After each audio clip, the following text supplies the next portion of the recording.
জয়লাভ কৰিও পৰাস্ত হল ৱাৰ্ড সদস্য বাপী মণ্ডল। কলিয়াবৰত ভোট গণনাত ব্যাপক বিসংগতিৰ অভিযোগ। পৰাজিত প্ৰাৰ্থীক বিজয়ী ঘোষণা কৰাৰ অভিযোগ কলিয়াবৰৰ ৰাইজৰ। কলিয়াবৰ সমজিলা আয়ুক্তৰ কাৰ্যালয়ত এটা প্ৰতিবাদ কৰিছে একাংশই। বাপী মণ্ডলৰ সমৰ্থকে সাব্যস্ত কৰিছে প্ৰতিবাদ। পঞ্চায়ত নিৰ্বাচনৰ ভোট গণনাৰ পাছতে বাপী মণ্ডল নামৰ ব্যক্তিজনক বিজয়ী ঘোষণা কৰিছিল। তাৰ পাছতে এতিয়া বাপী মণ্ডল পৰাজিত হৈছে বুলি ঘোষণা কৰাৰ পাছতে বাপী মণ্ডলৰ সমৰ্থকে সাব্যস্ত কৰিছে প্ৰতিবাদ। পঞ্চায়ত নিৰ্বাচনত জয়লাভ কৰা প্ৰাৰ্থীক পুনৰ ঘোষণা কৰিলে পৰাস্ত। টুবুকিজাৰণী গাঁও পঞ্চায়তৰ 4 নং ৱাৰ্ডৰ সদস্য পদত প্ৰথমে জয়ী হৈছিল বাপী মণ্ডল, পিছত পুনৰ পৰাস্ত বুলি ঘোষণা কৰে বাপী মণ্ডলক। তাৰ পাছতে এতিয়া বাপী মণ্ডলৰ সমৰ্থকে সাব্যস্ত কৰিছে প্ৰতিবাদ। ক্ষোভত ফাটি পৰিছে অঞ্চলবাসী। কলিয়াবৰৰ সমজিলা প্ৰশাসনৰ বিৰুদ্ধে এতিয়া সাব্যস্ত কৰিছে তীব্ৰ প্ৰতিবাদ। পুনৰ ভোট গণনা বিচাৰি এতিয়া সাব্যস্ত কৰিছে প্ৰতিবাদ। নিৰ্দলীয় প্ৰাৰ্থী বাপী মণ্ডলে লাভ কৰিছিল 154টা ভোট। প্ৰেমানন্দ তালুকদাৰে লাভ কৰিছিল 89টা ভোট। পিছত বাপী মণ্ডলক পৰাস্ত বুলি ঘোষণা কৰি প্ৰেমানন্দ তালুকদাৰক বিজয়ী ঘোষণা কৰাৰ পাছতে এতিয়া সৃষ্টি হৈছে তীব্ৰ প্ৰতিবাদৰ। সৃষ্টি হৈছে অঞ্চলটোত উত্তপ্ত পৰিস্থিতিৰ। পুনৰ নিৰ্বাচন অনুষ্ঠিত কৰাৰ দাবী তুলিছে এতিয়া স্থানীয় ৰাইজে। মোৰ নাম শ্ৰী বাপী মণ্ডল। মই টুপুজাৰণী গাঁও পঞ্চায়তৰ 4 নং ৱাৰ্ডৰ পৰা দুখিলা পাতৰ ছবিত মনোনয়ন প্ৰাপ্তি হৈছিল। মনোনয়ন প্ৰাপ্তি হোৱাৰ পিছত যোৱা 7 তাৰিখে ভোটদান হৈছে।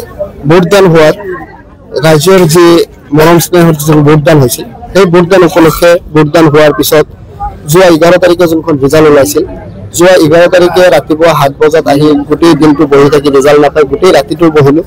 গোটেই ৰাতি বহাৰ পিছত ৰাতিপুৱা যেতিয়া আমাক 6টা 6:30 মানত ভিতৰত মাতিছে, ভিতৰত যোৱাৰ পিছত ভোটদানত যিখিনি ভোট কেন্দ্ৰৰ ভিতৰত ভোট কেন্দ্ৰত ভোট হ'ল হোৱাৰ পিছত যিখিনি ইয়াত আমাৰ ৰিজাল্ট ওলায়, ৰিজাল্টখন ওলাওঁতে যোনখন এজন এজেণ্ট থাকে, এজেণ্ট হিচাপে মই নিজেই আছিলোঁ।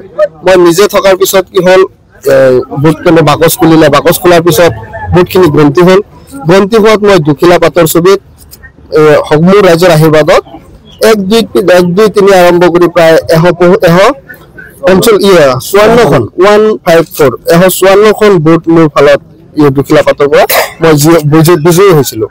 মই বিজয়ী হোৱাৰ পিছত ছেকেণ্ড লিষ্টত আহিছিল যোনজন আমাৰ অপজিট পাৰ্টিত আছিল প্ৰেমানন্দ তালুকদাৰ। তেওঁ আছিল টেস্কিগাৰীৰ হৈ নিৰ্দলীয় প্ৰাৰ্থী। টেস্কিগাৰীত সি প্ৰাৰ্থী হিচাপে তেওঁ ভোট পাইছিল 89 পোৱাৰ পিছত আকৌ তৃতীয়জন যোন বিজেপি প্ৰাৰ্থী আছিল, বিজেপি প্ৰাৰ্থীয়ে কিমান পাইছিল মই এইটো সঠিক নাজানো, 86 মান পাইছিল। ঠিক আছে, এইখিনি পাইছিল। পোৱাৰ পিছত 28খন ভোট ডিফল্টাৰ হৈছিল। ডিফল্টাৰ হোৱাৰ পিছত মোক তাত ছাৰ যোনকেইজন অবজাৰ্ভেশ্যনত যোনকেইজন আছিল থকাৰ পিছত মোক সিহঁতে ঘোষণা কৰিলে যে দুখিলা পাতৰ ছবিত থকা বাপী মণ্ডল জয়ী হ'ল। জয়ী হোৱাৰ পিছত মই পোনপ্ৰথমে দাদাক বাহিৰলৈ পঠালোঁ। দাদাই আহি বাহিৰত ৰাইজক জনালে যে বাপী মণ্ডল জয়ী হ'ল। ৰাইজে খুব আনন্দিত হ'ল। আনন্দিত হোৱাৰ পিছত দাদা আকৌ ভিতৰলৈ সোমাই গ'ল। ভিতৰলৈ সোমাই যোৱাৰ পিছত মই ওলাই আহিলোঁ বাহিৰত। ওলাই আহি ৰাইজৰ লগত চবকে মিলি জুলি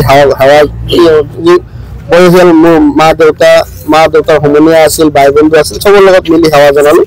সেৱা জনাই আকৌ ভিতৰত গ'লোঁ। ভিতৰত যোৱাৰ পিছত মই ছাৰক গৈ সুধিলোঁ, যোনজন আছিল ভিতৰত ছাৰক গৈ সুধিলোঁ। সোধাৰ পিছত ছাৰৰ নামটো নাজানো মই, মোটাইকে ধুনীয়াকৈ ছাৰজন আছিল। ছাৰক সুধিলোঁ যে ছাৰ আমি বিজয়ী হোৱাৰ পিছত এতিয়া আমাৰ কিবা কাম আছেনে? কয় নাই, তোমাৰ এতিয়া কোনো কাম নাই। ছাৰ কিবা কুপন পাম? নাই, কুপন এতিয়া একোৱে নোপোৱা, তুমি যাব পাৰা। মই পিছত দাদাক লৈ ওলাই আহিলোঁ।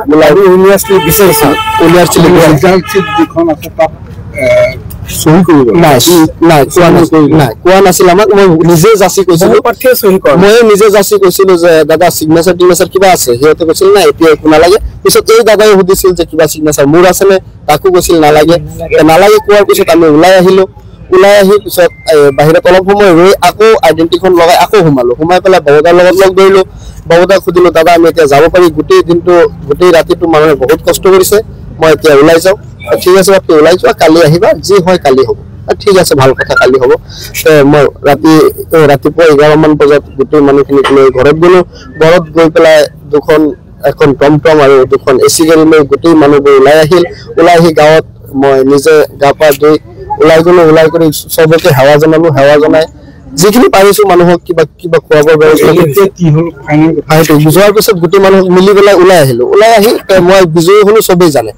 জনাৰ পিছত কালি যেতিয়া মোক মাতিলে ইয়াত যে চাৰ্টিফিকেটখন ল'ব লাগে, কিবা সাৰ্টিফিকেট দি আছিল লব লাগে বুলি মই আহিলো অহাৰ পিছত শুনিলো যে কোনো মাতিছে এইজন পঞ্চায়ত সেক্রেটারি মাতিছে যে প্রার্থী আছে যেসকল বিজয়ী যেসকল প্রার্থী তেখেতসকলক আজি মানপত্র দিব গতিকে আমাৰ 4 নম্বৰ প্ৰাৰ্থী তেখেত ওলাই আহিল আমি ইয়াত যেতিয়া দেখিলো আমাৰ যিজন সেক্ৰেটাৰি পজিশনত থকা প্ৰেমানন্দ তালুকদাৰ যোনে 89 ভোট পাইছে তেখেতৰ লিষ্টত 1 নম্বৰত আছে প্ৰেমানন্দ তালুকদাৰৰ নামটো 1 নম্বৰত আছে আৰু বাকী মণ্ডলৰ পোৱা ভোটখিনি এই একেলগে সংগ্ৰহ কৰি থোৱা আছে আৰু প্ৰেমানন্দ মণ্ডলত ভোট পাইছে 89 সেকেন্ড লিষ্টত বাকী মণ্ডলৰ নামটো সোমাই থৈ আছে তেতিয়া আমি লগে অবজেকশন জনাম লগে অবজেকশন জনোৱাৰ পিছত তেখেতসকলে কৈছে এইখিনি আমি চাব লাগিব আপোনালোকে এজেন্টখিনি মাতক আৰু আমাৰ সেই কেণ্ডিডেটখিনি মাতক সবকে মাতি আনি কেণ্ডিডেটখিনি মাতি আনি প্ৰেমানন্দ তালুকদাৰ নিজে আহিলে আমাৰ পশ্চিম কলিয়াবৰ বিডিও মহোদয় আছিলে তেখেতে নিজে সুধিলে আপোনাৰ নামটো কি প্ৰেমানন্দ তালুকদাৰ আপুনি কিমান ভোট পাইছিল মই 89